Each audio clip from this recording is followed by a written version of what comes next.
Bom, vamos para Nova York, então. Lembre-se que na aula passada, o nosso amigo, né, a nossa pessoa que estava visitando um país, no caso os Estados Unidos, ele estava no aeroporto passando pela alfândega, não foi? Então agora ele passou pela alfândega, está saindo do aeroporto. É o que nós temos aqui a situação, ó. A person gets to New York and catches a cab at the airport. Então saiu do aeroporto e vai fazer o quê? Vai pegar um cab. O que é a palavra cab? Cab é igual a taxi. É táxi em português. A gente pode, no inglês americano, a gente utiliza mais a palavra cab. E de vez em quando utilizamos a palavra taxi, tá? No inglês britânico, mais comumente você vai ouvir a palavra taxi, tá bom? Então, já fica a dica aí. E quando eu falo inglês americano, estou me referindo aos Estados Unidos e Canadá. Quando eu falo inglês britânico, estou me referindo aos demais países onde a língua inglesa é a língua falada, tá bom? Então, é o caso do nosso companheiro aqui, né? Ele saiu e aí, logo de cara, saiu do aeroporto, o que acontece? Tem um monte de taxista te esperando, né? E a pergunta que o taxista fez é: Do you need a taxi, sir? Saiu, logo que saiu, o táxi já perguntou: e aí, precisa de um táxi? Não é assim? Não é assim que acontece aqui no Brasil? Nos Estados Unidos também. Aliás, acredito eu que em qualquer parte do mundo, não é? Do you need a taxi, sir? Essa é a perguntinha. Será que ele precisa de um táxi? Bom, primeira vez que ele está chegando em Nova York, não conhece. Acredito que pegar um táxi é uma boa opção. Pelo menos para você chegar até o seu hotel, se localizar, né? E depois resolver as coisas. Uma dica que eu dou para você é: não alugue carro em Nova York, tá? Nova York cidade. Não precisa de carro em Nova York cidade. Se você vai para Nova York, eu até né, morei em Nova York, tá? Beleza, tudo bem. Mas quando depois, morando em outras partes dos Estados Unidos, fui visitar Nova York, muitas vezes eu deixava o meu carro no Port Authority, que é tipo a estação de ônibus, pegava um ônibus e ia até o Port Authority de Nova York, e lá eu andava de metrô, subway. E aí, trazendo a ideia de São Paulo, bom, hoje em dia até não, hoje em dia abriu-se muito mais o leque em São Paulo, né? Mas quando eu cheguei ao Brasil, me lembro que fui visitar São Paulo 24 anos atrás, 25 anos atrás quase, e era mais norte, sul, leste, oeste. Hoje abriu-se um pouco mais o leque, né? O que ajuda demais as pessoas. Nova York é toda conectada pelo metrô, tá? O que nós chamamos de inglês de subway. E aí, se a gente está falando de inglês americano, subway é a palavra que a gente usa para metrô em inglês americano. E no inglês britânico, você vai ouvir muito metro, ok? Underground também é uma outra palavra. Mas Nova York, a cidade de Nova York é toda conectada pelo metrô. Você consegue chegar em qualquer lugar que você desejar pelo metrô. E facilita muito o transporte, tá? Ajuda demais. Então a minha recomendação para você é: não use carro, porque você não acha estacionamento. E se precisar usar o carro, vai de táxi, tá bom? Tá bom? Do you need a taxi, sir? É a pergunta. Assim como nós fizemos na aula passada, você já sabe, né? Não podemos aprender inglês, aprender a falar inglês sem falar inglês. Então, eu vou falar essa frase e vou dar a você a oportunidade de pronunciá-la aí do outro lado. Assim como recomendei na aula passada, recomendo agora para você: não leia. Se você lê, a probabilidade de você buscar o padrão linguístico do português é muito grande. Mas se você simplesmente escutar e depois repetir, as chances de você ter uma pronúncia mais adequada é muito maior, tá? Então, vamos à repetição disso. Do you need a taxi, sir?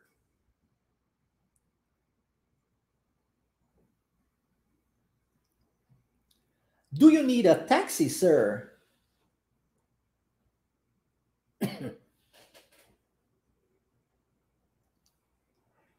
Do you need a taxi, sir?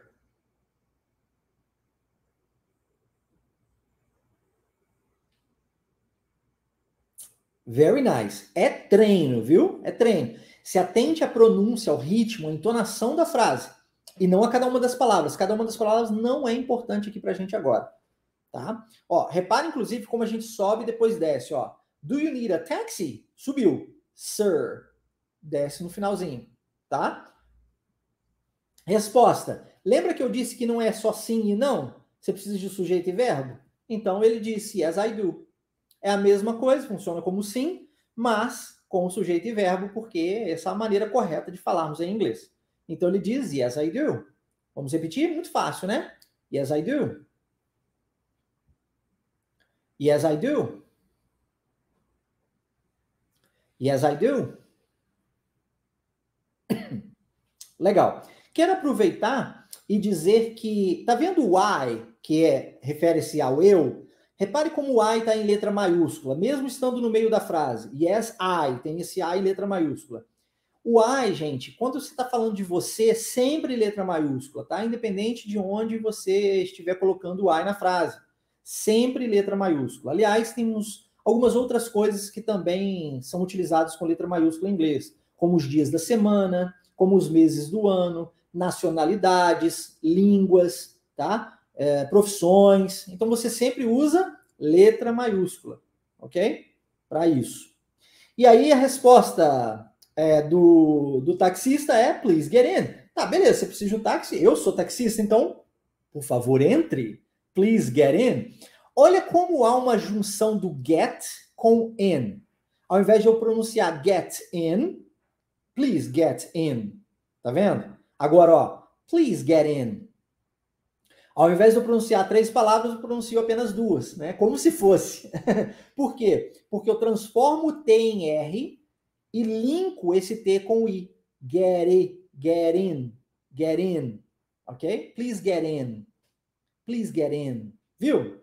A mesma coisa acontece lá na primeira frase, ó. Do you need a taxi? Viu como é que o need junta com o a? Need a. Eu não sei se eu mencionei isso na aula passada, mas mesmo que eu tenha mencionado, vale a pena a ressalva. Todas as vezes que nós temos uma palavra terminada com o som de uma consoante em inglês e a próxima palavra começa-se com o som de uma vogal, nós linkamos, tá? Isso mesmo, Erivaldo. Need a, isso mesmo, tá? Do you need a taxi? Aqui, please get in, viu? Get in. Então, essa ligação é muito comum. Quando nós temos des e tes, a gente transforma esses des e esses tes em R. E aí fica nira, get in, viu? Os des e os tes transformados em R. Lembrando que é o som que importa e não a letra, tá bom? É o som de D e o som de T, e não a letra. Outra coisa interessante é que muitas vezes a gente omite o som do T. Isso mesmo, Erivaldo, sem o som do T, sim, mas nesse caso aqui, omitindo o som, get in. Ao invés de eu pronunciar linkando get in, eu posso pronunciar get, engolir o T, in, get in. Ok? Isso também é muito comum em inglês. E se eu quiser dizer get in, eu também posso. Aliás, no inglês britânico, muito possivelmente você vai escutar get in. Na Austrália, get in. Tá? Na Inglaterra, get in. Nos Estados Unidos, get in. O que manda aqui, gente, é você entender o seguinte. Você não pode escolher como o outro vai falar contigo. Você tem que estar preparado para toda e qualquer situação. Tem que entender se o cara falar get in, se ele falar get in, se ele falar get in, você tem que entender independente da forma na qual essa pessoa usar com você. Mas a forma na qual você diz, aí a escolha é sua. Todas elas estão corretas, tá? Então, let's repeat. Please get in. Please get in. Please get in. Aí, Evandro, tá vendo? Isso mesmo, não é só com T, o D também, tá? Com os Ds e com os Ts. A propósito, se você tiver qualquer dúvida, não espere parar para fazer a sua pergunta, viu? Coloca aqui nos comentários, eu vou voltando de vez em quando, vou dando uma olhada no chat e vou respondendo a sua dúvida, tá? Qualquer dúvida que você tiver, escreve no chat e eu vou respondê-la para você. Se por acaso, devido às muitas perguntas, eu não conseguir parar para responder a sua dúvida, não tem problema. O meu número de WhatsApp estará no final da aula. Você poderá enviar essa dúvida para mim direto no privado, tá? Então, não tem problema algum. Estou sempre disponível para você. Durante a imersão, eu me torno seu professor particular. Você já sabe disso. Quando nós concluirmos esse período da imersão, aí eu vou dar atenção para os alunos matriculados no curso Wave Online English. Mas, por enquanto, eu sou todo seu. Eu falei isso ontem ou hoje, não sei, num áudio que eu mandei nos grupos. Use e abuse, tá bom? Legal. Resposta do turista. Thank you. Né? Simples assim. Thank you. E aqui eu mencionei um pouco sobre isso na aula passada. Quero repetir essa informação com você, que é a pronúncia do thank you. Olha o TH com a língua entre os dentes. Thank you, não vozeado, né? Thank you, tá? Thank you. E essa prática é feita, por exemplo, na Wave a gente tem um espelho, né? E aí, sempre que os alunos estão praticando esse TH, o professor ele pega o espelho e vai passando na frente dos alunos para que os alunos possam se ver com a língua entre os dentes. Se você consegue ver a sua língua entre os dentes, a pronúncia vai estar correta, porque esse som nós não temos em português. E isso é treino. Então, thank you. Tá vendo a pontinha da minha língua? Ó? Thank you. Tá? E ele tá simplesmente agradecendo. Vamos treinar? Vamos lá. Thank you. Thank you.